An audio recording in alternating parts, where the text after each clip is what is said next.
It's hanging half 100 on them at Owen Field. Or the run rules on the diamond at Lowe's Field. We're giving you the breakdowns, the bets, and the hot takes from the perspective of two former OU Athletics employees. You're listening to the Mainline Podcast with Tyler Burton and Adam Jacquez. Let's go! Let's go! Go! Go! Let's go. It's the Mainline Podcast. I'm Adam Jacquez. You know Tyler Burton, of course. And then this evening, of course, as you see on your screen here, if you're watching on YouTube or on Twitter, which I refuse to still call X at this point, Parker Thune of OUInsider and The Ref from 12 to 2 p.m. every weekday. So Parker really doesn't need much of an introduction. I'm sure, hopefully all of you guys know him if you know who we are. So we appreciate Parker you jumping on this evening and talking a little bit of recruiting with us. Yeah, of course, fellas. By the way, that was a banger of an intro. Hello. Yeah, we've come a long way since the last time you were on the show. It's probably been like at least a year and a half. So it's been far too long. It's been a long time coming. Obviously, with Parker, I couldn't think of a better person to have on for tonight's show. Obviously, college football offseason kind of is non-existent anymore. It's 24/7, 365 days with the transfer portal being what it is, recruiting, NIL being such a huge focal point. But let's dive into this real quick. Obviously, before we get into this upcoming recruiting weekend that's going to be taking place in Norman this weekend, let's talk about the transfer portal, specifically the offensive line. That's probably the most heated topic, I think, that and NIL within the Oklahoma fan base right now. So what holes does OU still need to fill? And are there still some names out there kind of floating around where Oklahoma could possibly capitalize and maybe add one or two more pieces as we head into spring football? Yeah, well, obviously the name that's making the rounds, and understandably so, is Garen Hatchett, the transfer lineman from the University of Washington, who visited Oklahoma over the weekend. I know there were some conflicting reports about whether or not his younger brother Landon visited. He did not. It was just Garen that was in Norman for the visit. Now, the interesting dynamic there is you're talking about a kid who is from the Evergreen State. Ferndale, Washington is where the Hatchets grew up, played their high school ball. So they are Washington dudes through and through. Now, Oklahoma was the runner-up for their services out of high school in both cases with Garen and then later with Landon. As to whether Oklahoma adds Garen, I think there's a great chance, but Washington is going to be the thorn in the Sooners' side there because Jed Fish and his staff are actively trying to convince him and his brother to come back and that the situation still befits them in Seattle. So that'll be one to watch. I honestly think it's a flip of the coin at this point, guys, as to whether he ends up transferring to Oklahoma or stays at Washington. Kind of reminiscent of the Gino Vandemark saga, for those that remember the way that played out in late December, early January, before Vandemark ultimately decided to return to Michigan State. So I think with this spring window, that's about all that is on the horizon potentially for Oklahoma. And if you don't get Hatchett, if you're unable to bring him in and get him in Norman, enrolled in classes before the end of the ad drop period, then you probably wait until that post-spring window to potentially bring in another offensive lineman. I'm not convinced it's something that Oklahoma needs, but obviously the more options you have, the more assets in your proverbial cupboard, you'll take them in a year where A, you're making the transition to the SEC, and B, you're replacing all 5 starters on the offensive line. And it sounds like that second window might not be such a bad thing if OU makes it there. It sounds like it'll be more active than normal. So definitely patience could be in store for OU fans there, which could certainly be okay.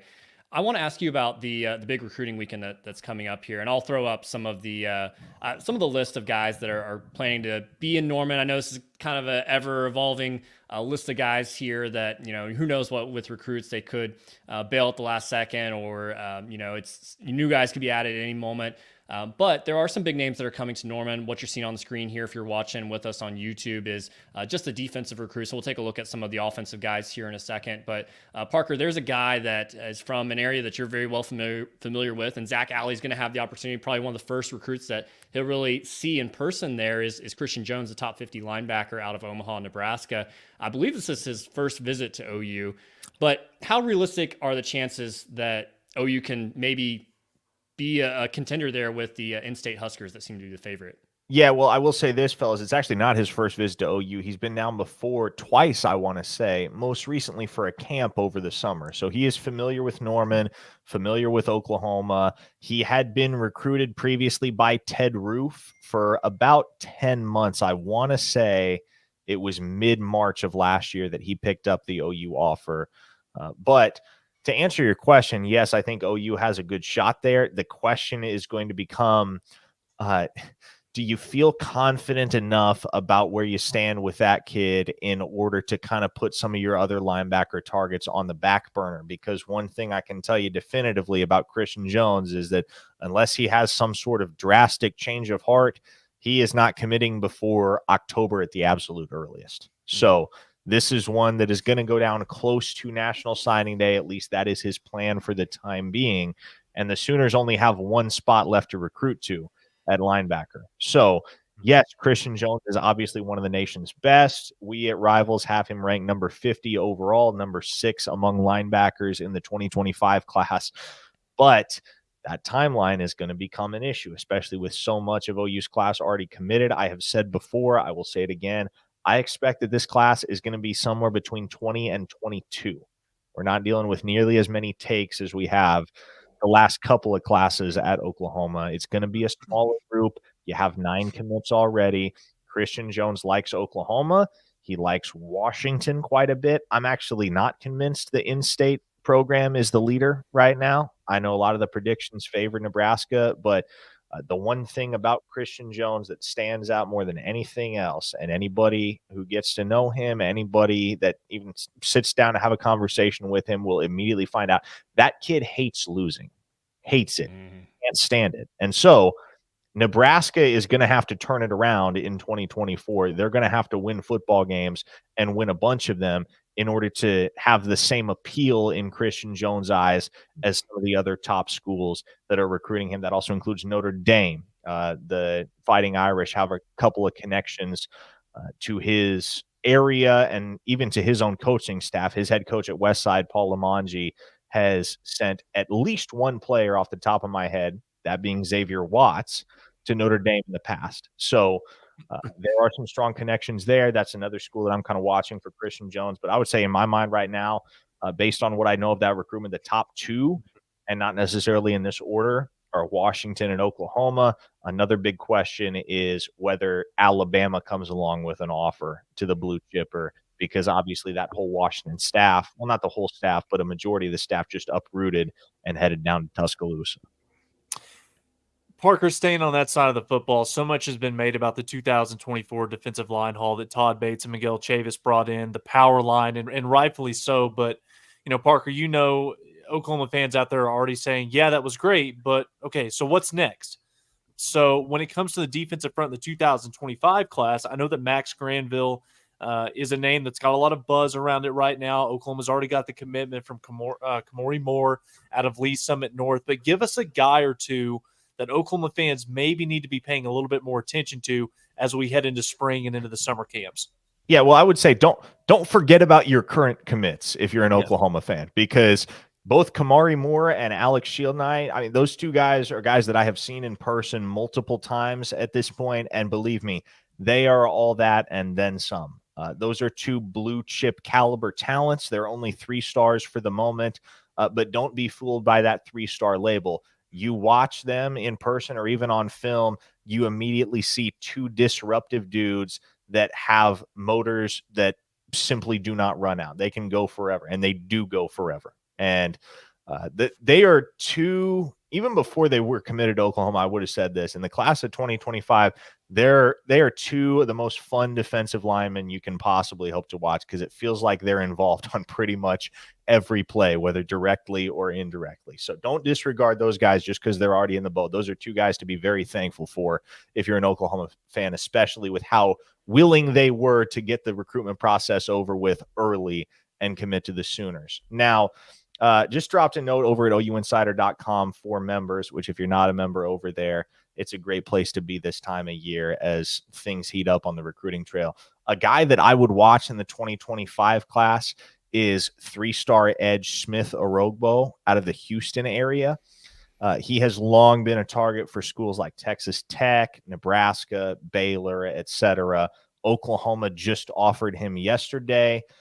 There is already a visit in the works. There are more details over on the site, but that's a kid that clicked pretty immediately with Miguel Chavis and has a lot of the same athletic traits as a younger PJ Adibawara, minus the freakishly long arms. I mean, nobody has PJ arms, but he is kind of exactly what you look for physically in terms of a capable and projectable edge rusher, and the tape backs it up. He's a stud. I think he's a blue chip guy as well. Obviously, Oklahoma thinks highly enough of him to make an offer to him at this point in the cycle when they're already in good with several other edge guys, including one you mentioned in Max Granville, who's down from that same area, and a couple Kansans in Jaden Woods and Dawson Merritt, both of whom are 4 stars in their own right. So, it's going to be interesting to see which defensive lineman Oklahoma truly prioritizes, because again, when you're dealing with a small class, you got to be real scrupulous about who you press for, because you only have so many spots to fill. And once somebody commits, well, unless you have a compelling reason to, it's not like you can tell the kid later on, hey, pack it up, move on. We got somebody else coming in to take your place. That's just not how you do business. Certainly not how Brent Venables and his staff want to do business. So they're going to have to be pretty scrupulous in how they approach it. If you want to check out those notes that Parker was referencing on OU Insider, the links are in the show notes, both on YouTube and in the podcast form. So we won't blame you for clicking away to check some of those out. Make sure you're subscribed there for some of the good work that they're doing. Parker, I want to ask you about that third level of the defense, which is the defensive backs right now. And right now, OU doesn't have any commits there. Elsewhere in the class, there's a lot of good elite targets all over the board already committed, but defensive back not so far just yet. But for those of us that are watching on YouTube, you're seeing the visit list there. I believe Jonah Williams is going to be on campus this weekend. Rivals has him as a 5-star. I believe the only service that has him as a 5-star. And then you got a couple of top 200, top 250 cornerbacks that should have an opportunity to really continue that relationship with Jay Valai there. So what do you see from this weekend and those opportunities to maybe lock down some of those guys? Yeah, obviously Jonah Williams, maybe more so than anybody, is the guy you want to make another strong impression with. Now, it's so funny because I remember when Jonah Williams had no offers and showed up to the All-American Combine last year in San Antonio wearing OU gloves. And I happened to know his trainer. His trainer flagged me down on the sideline and said, hey, I want you to come watch this kid because he is the next big thing. Lo and behold, a year later, we're talking about a top 10 player in the nation who's got every offer under the sun. But obviously he had that affinity for OU from an early age. And so when you're dealing with a 5-star player, especially at that position, who is as unique as Jonah Williams is, a big-bodied safety with all the athleticism in the world, right? You understand that that's never a battle you're going to win easily. And so that's probably going to be, a dragged out battle, to say the least, and one that Oklahoma is just going to have to keep swinging and swinging and swinging at. Good news is they got a guy running point in that recruitment in Brandon Hall, who is a really tough guy to say no to and has done an exceptional job on the trail for the Sooners over his first 2 years on staff. So that's a pretty ideal position to be in if you're Oklahoma, having Brandon Hall running point on that recruitment. The Sooners have also offered Jonah Williams the opportunity to play baseball. He's an excellent baseball player. And so, having two guys in Taylor Tatum and James Nesta that are signed in the 2024 class with the intention of playing both sports give you some precedent. And Grayson Harris in 2025 is committed to do the same thing, right? So right now you have a bunch of dudes that are coming to Oklahoma to play both football and baseball. And I'll be intrigued to see how involved Skip Johnson and the baseball staff become in the process for Jonah Williams. But elsewhere, I think Kobe Sellers could very realistically be your first commit in the secondary. OU's in a very, very good spot there. Malik Hawkins, Michael's younger brother, another guy that he's got other offers. I know Texas loves him and is pushing real hard for his commitment. But with everything that family is about, how close those brothers are, I find it very difficult to believe he says no to OU in the end. And so those are kind of the two guys I'm watching at cornerback. Not a slam dunk by any means for Tristan Haynes, but it's that much harder to be the odd man out when everybody else at your school is committed to Oklahoma over at Carl Albert. So we'll see how things play out with Tristan Haynes. But yeah, those are the guys I'm watching this weekend. Kobe Sellers, Malik Hawkins, and Jonah Williams, both because with the former two, I think Oklahoma has a great chance to push for an early commitment. And obviously with the latter guy, it's a matter of what kind of impression can you make with somebody who is going to have the opportunity to go anywhere that he wants. Let's flip it over to the offensive side of the football. Let's talk about the signal caller that's going to be kind of the focal point of this 2025 class. Parker, Kevin Sperry continues to be an extra recruiter, for lack of a better term, for this staff on any recruiting weekend, thanks to his move to nearby Carl Albert. What kind of impact does this have for other players to see their on-field leader virtually just as much as the coaches whenever they visit Norman? Yeah, it's big time, right? Because the quarterback is the focal point of any class, and quarterbacks typically have that Pied Piper effect, especially if they're certified dudes, right? Guys want to play with elite quarterbacks. You saw the pull that Jackson Arnold had in the 2023 class. It was a little bit more understated because that's just how he is, but you saw that same effect with Michael Hawkins in the 2024 class. He was particularly integral in the recruitment of Eddie Pierre-Louis, which Oklahoma closed out right before signing day, right? So you want to have a quarterback who is fully bought in with your institution and who just kind of has that flair about him as a peer recruiter. And Kevin Sperry certainly has that. He's had a great impact on several of the commitments to this point, including Grayson Harris, including Elijah Thomas. Owen Hollenbeck was another guy that Kevin Sperry helped Oklahoma lock down early on. So, yeah, you know, he's with him being half an hour down the road, right? It's never a difficult thing to get him to campus to help you recruit. And especially because it is such a strong in-state class in 2025, I think we're really going to see what kind of teeth Kevin Sperry has as a recruiter as things play out, not just with his high school teammate Tristan Haynes, but CJ Nixon up at Weatherford. OU's going to have to talk him out of playing basketball. And then obviously Nate Roberts, a national top 5 tight end from right down the road in Washington, Oklahoma. So Roberts and Haynes are kind of the two guys, even more so than Nixon, that I think Sperry's going to have a lot of pull with. There are not as many offensive guys that are scheduled to visit this upcoming weekend, but certainly some high quality guys, most notably Caleb Cunningham, the wide receiver who Rivals has in their top 20. That's kind of borderline 5-star territory. If you look at maybe the composite list, he's probably is a 5-star in a lot of areas. And he's about 30 minutes away from Starkville, where Jeff Lebby is now the head coach there. So I know that's a guy that Kevin Sperry would love to have on his receiver list there, but what kind of odds do you give OU of being able to not only steal him from Mississippi State, but all the other SEC targets out there? I don't think they're great odds, I'm going to be honest. And far be it from me to dismiss what Emmett Jones is capable of, because that man's a menace on the recruiting trail. I mean, if there's anybody that can convince Caleb Cunningham to leave what you would traditionally regard as SEC territory, it's probably Emmett Jones.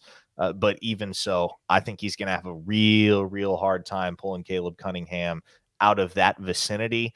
I do really like where Oklahoma stands with Manny Choice, who was there on the list, as you mentioned, the 3-star out of Lancaster, Texas, and a guy that Jones was first to offer last summer. I mean, it is not often that Oklahoma is the first offer for a player, but they were first to the table with Manny Choice, and that has left them in a really good position from a relational standpoint. He's never been in Norman. This is going to be his first trip. So kind of get the chance to make a first impression. Even though Emmett Jones has kind of been sowing the seeds of that relationship for the last 7 or 8 months, this is their chance as a program, as a university, to make a first impression on Manny Choice on behalf of Oklahoma, not just Emmett Jones. So real curious to see how that goes. I just think a lot is going to depend on the timeline with these 2025 receivers, because they've got 3 committed in Jaden Nickens, Grayson Harris, and Elijah Thomas. They're only recruiting for 1 more spot. Who is that? Well, to be honest with you, I don't think Emmett Jones has any particular designs on which player that is. There are several dudes that he would take commitments from. It's just a question of who's ready to jump in the boat first. You really needed to give me something there that I could at least clip out of context, Parker. So we know you fans love their 5 stars on Twitter. So challenge accepted on that one. I'll see what I can cook up out of that answer. Parker, let me ask you about the offensive line going into next season. I know that a lot of the talk has been about, Brent Venables and the culture that he's building and, kind of how he's building this program and valuing the relationships and certain, key aspects that he's, promoting inside the program. That's allowing guys like Billy Bowman and Danny Stutzman, who maybe in previous years under a different administration, maybe they choose to forego one more year of eligibility and go to the NFL. But when you talk about the offensive line, I've been very critical about it on this podcast. I know that Adam and I have had some pretty good discussions, and I've caught some flack for it. I think that the offensive line next year is the difference between this team winning 7 games or winning 10 in year one of the SEC. And I know that Bill Bedenbaugh has been kind of afforded the ability, in the Big 12 each of the last, 5 to 10 years to be able to take that first month of the season. Apologize for the dog in the background. To kind of, figure out his starting 5 rotation and be able to, patch things together, tied up with duct tape, and you're able to, go on and compete for a Big 12 championship. Not sure you're going to have that same luxury dealing with an SEC schedule and that brand of football. So what's your outlook on the offensive line going into next season? I think you're exactly right, Tyler. I think it is the difference between 7 wins and 10 wins. And at that point, when you put it in those terms, it comes down to how much trust you have in Bill Bedenbaugh. And based on his track record, based on everything he's done, not just at Oklahoma, but everywhere he's been throughout his coaching career, I have the utmost confidence that Bill Bedenbaugh is going to figure this thing out. Do I know what that looks like?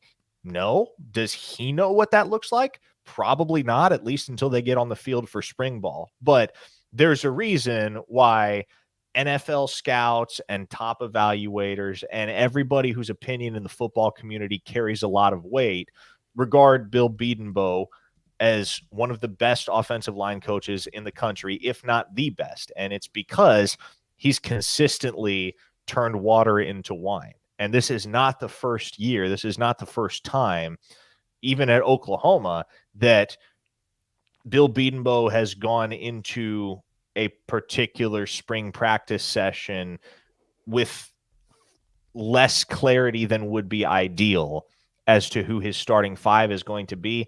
But every time he's figured it out, man. And that has included some really unconventional maneuvers, like pulling Tyrese Robinson from left guard all the way out to right tackle in 2021, despite the fact that Robinson had never played tackle to that point in his collegiate career. I think Bill's going to figure it out. I think he's got the pieces to do so.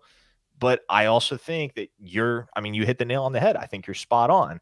The play of the offensive line is going to be the difference between Oklahoma being an also-ran in the SEC and a team that potentially knocks on the door being in that 12-team playoff field next season. So we're really going to see what Bill Bedenbaugh is made of in 2024, and it's either going to confirm or disprove a lot of narratives, because any way you slice it, if the offensive line is elite or even above average in 2024, you can't explain that away other than Bill Bedenbaugh's excellence as a coach. And got to give him his flowers at that point, because if the Sooners can cobble together a line that adequately protects Jackson Arnold and opens up the running lanes for the backs, we will get to the conclusion of that 2024 season, year 1 in the SEC, and marvel at the work that Bill Bedenbaugh has done, because, again, you will have no choice at that point. He will have replaced all 5 starters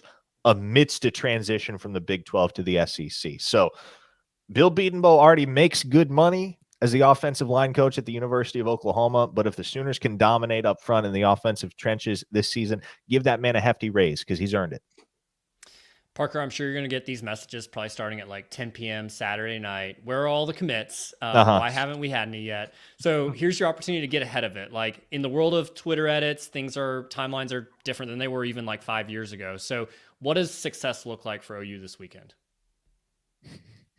I mean, again, this might not be the answer you're fishing for, but I don't think it has anything to do with how many commits you get. I think, especially this early on, it's more about developing and helping these relationships flourish as you turn the page from the 2024 class to the 2025 class, and you really start to turn up the heat on the guys that you like and that you want in your 2025 class over the rest of the group, right? Because Oklahoma is going to offer 150, 200 different players in the 2025 class. They're going to truly prioritize maybe 100 of those dudes, and they're going to, and in a more specific sense, they're going to go hard after maybe 60, right? Because you have 53 official visits to work with.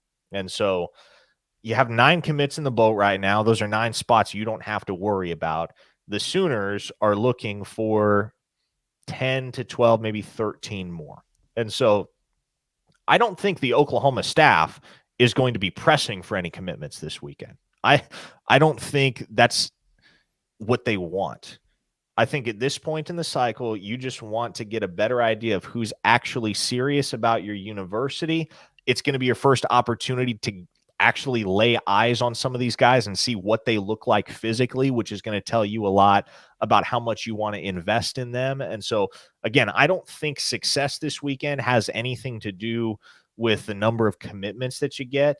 I think for the staff, it's more just about doing your due diligence and not only figuring out who you want to turn the heat up on, but who is actually serious about potentially being a Sooner and who just accepted the junior day invite because they wanted to make a cool trip of it and take some photos. Parker, is this weekend really the first true audition for new defensive coordinator Zach Alley? And I know that whenever the Ted Roof announcement was made that he was parting ways with Oklahoma, I know that a lot of people thought that this was going to be an opportunity for OU to really upgrade on the recruiting trail. You know, you follow recruiting as close to this as anybody. How big of an upgrade is this going to be for Oklahoma having Zach Alley in the fold? Not just because he's so familiar growing up with Brent Venables teaching him defense, but also as a recruiter who's got the energy. He's able to relate a little bit better with some of the younger kids. How big is this for Zach Alley moving forward? Again, maybe not the answer you wanted. I really don't think we're going to. I don't really think we're going to be able to make a judgment on Zach Alley as a recruiter until the class of 2026. Because, again, Oklahoma is recruiting for one linebacker spot right now. Only one. They have a bevy of top targets, all of whom they would be quite comfortable with, in my mind, committing to the Sooners. And, of course, you have Brent Venables, the greatest linebackers coach in college football over the last 3 decades, at the absolute tip of the top in your program, right? The one who is coordinating everything and running the operation as your head coach. So with regard to Zach Alley's acumen as a recruiter, obviously with him presumably taking the reins from a defensive play calling standpoint in 2024, we're going to be able to draw some pretty quick conclusions on what type of coach he is, especially because he's set up so well with 9 of 11 defensive starters returning. He's going to have a lot of experience and a lot of talent on that unit. So as far as Zach Alley, the coach, yes, 2024 is going to tell us a lot, but regardless of who the Sooners' one commit is at linebacker between now and December, whether that's Christian Jones or Jaden Harmon or Luke Metz or what have you, what does one commit really tell us about a coach at a position where you often have anywhere between 10 and 14 guys on scholarship, right? Like it's a different conversation for somebody like Joe John Finley, who only has 4 or 5 scholarship guys in his room, right? We can see him land a Devon Mitchell and go, boom, that's a dynamite recruiting job this cycle by Joe John Finley. But for Zach Alley, one commit really doesn't say a whole lot about who he is as a recruiter and what he's capable of. I think we'll be able to draw those conclusions in 2026, especially because at that point, he's going to have the ability to recruit off of what his defense has done on the football field in the SEC in 2024. Tyler, do you have one more? This is Tyler's first podcast. He's on mute. He's never done this before. Oh, no. He might be muted himself no. permanently. I'll go ahead. There we go. There we go. Go ahead, Tyler. No, I didn't know. Do we want to go down the NIL rabbit hole, Adam? Well, I don't know if we have time to cover that. I don't know if we do. If we want, gosh, that is an expansive conversation. It depends. Like, how far down the rabbit hole do y'all want to go? What are you curious about? I guess my question, Parker, is which side of the fence are you? Which side are you tipping to? Are you more in the camp of Oklahoma is doing everything that they can and they're playing the long game, in a sense of they're not choosing to go down the route of an Ole Miss or an A&M or even an Ohio State with what they're doing this offseason in NIL, where they're just paying an insane amount of money for their recruiting class?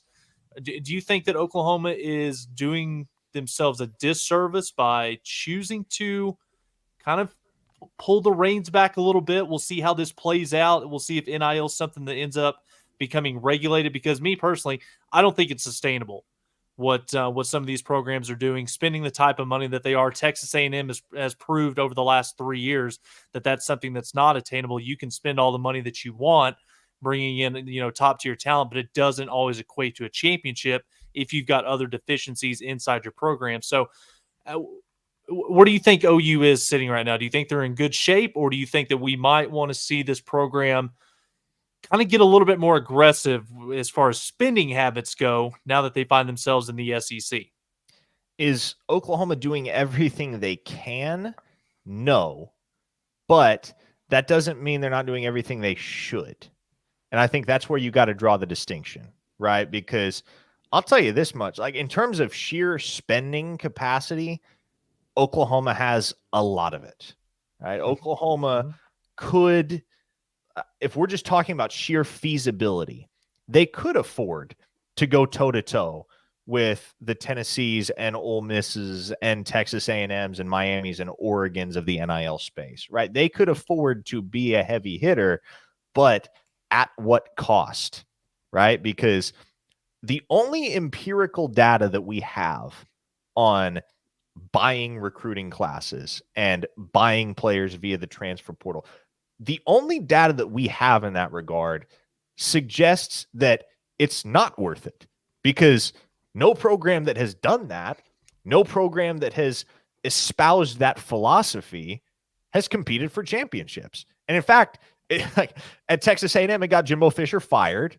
And at Miami, Mario Cristobal is still the coach there. They haven't run him off the ranch yet, but things are not great down there on South Beach. And those are two prominent examples, but the overarching point is no less poignant. And that is that buying players and buying portal talent does not necessarily equate to winning football games.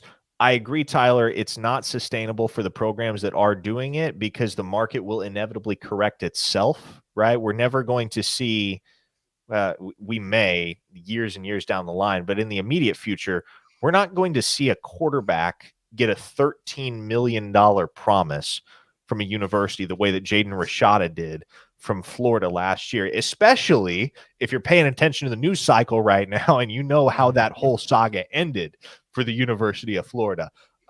They got absolutely nothing out of that whole ordeal except an NCAA investigation. So, no, it is not sustainable by any means, I don't think, for the programs that are doing it.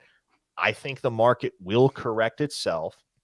And I think the programs that do operate that way will eventually realize that no matter how much they're spending, unless they're playing for championships every year, which none of those programs are, they're not getting their money's worth. For instance, I will use the example of Zalance Hurd. I've said it time and time again on the radio the last couple of weeks.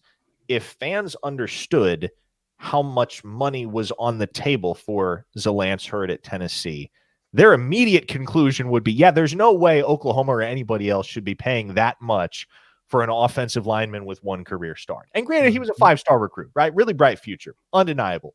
But way too much money for Oklahoma or anybody else to pay for one singular offensive lineman that has that much experience. So I think the way that Oklahoma is doing it is actually quite brilliant, because every single one of their players gets paid. Not every school does that. They're taking care of everybody.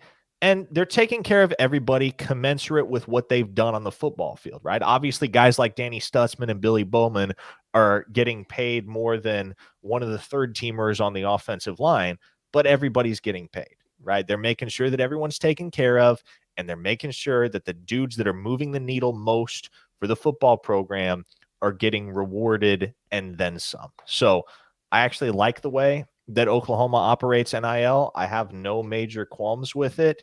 And to anybody that does, I would simply ask, okay, like, what has NIL gotten those programs that have thrown out ridiculous bags for players in the end? Where has it gotten them? You heard it here. Everyone stop panicking. Parker has just laid it out there. Real quick, last one here. I'll take a listener from the chat here, a question there. Kevin Sperry, believe he's number 14 on Rivals right now. Jimmy Satterfield would like to know, will he end up being a top 10 QB? And then if you want to shout out as well, anywhere else that you want to go, I know OUInsider, the ref, we've talked about that as well. Those links are in the show notes. But anything special you want to shout out there that's going on the website before we let you go this evening? Yeah, I will say on the graphic, you shortchanged me an hour. I'm 12-3 on the ref. Damn it, Adam. 3 hour is a recruiting focused hour. So if you like recruiting talk, that is the place to be in the mid-afternoon. But yeah, OUInsider.com, folks, if you want to stay up to date on the most intimate level with everything that is happening in the world of OU sports and recruiting, there is no better place than OUInsider.com. To Jimmy's question, yes, I do think Kevin Sperry will end up being a top 10 quarterback. And I think much like Jackson Arnold, where he makes his big move is going to be at the Elite 11 this summer. That's an event where I just think Kevin Sperry's talents and his abilities are going to be on full display because, look, this is not to take anything away from what he's done on Friday nights throughout his career because he's obviously been exceptional on the football field. But as impressive as he has been on Friday nights, man, it just seems like he is dialed into another level when you put him in a camp setting against other guys of his same caliber or close to it. When you put him in a competitive environment alongside 30 or 40 other signal callers, it seems like there's some switch that flips that just enables him to be that much more precise and consistent. And so I'm counting on this being a big offseason for Kevin Sperry. Is he the number one quarterback in America by the end of it? I don't know about that, but I would certainly say he winds up in the top 10. And I think Oklahoma got themselves a good one for more than one reason, right? Obviously, he is a phenomenal quarterback, but he's also just going to be an outstanding representative for the university, somebody that is the epitome of bought in to everything that Brent Venables and his staff and the athletic department as a whole are doing at the University of Oklahoma. So I think Kevin Sperry being your quarterback in the 2025 class, man, that is best case scenario, all things considered, for Oklahoma. Parker, last one for me in 10 seconds or less. For Oklahoma to have the type of season they want in the SEC next year, who do they need a bigger performance of in their freshman year? David Stone or Devon Mitchell? Man, you're trying to limit me to 10 seconds on this? Shoot. Hey, we got all the time in the world. I know that's a loaded question. You go for it, whatever you think. It's got to be David Stone.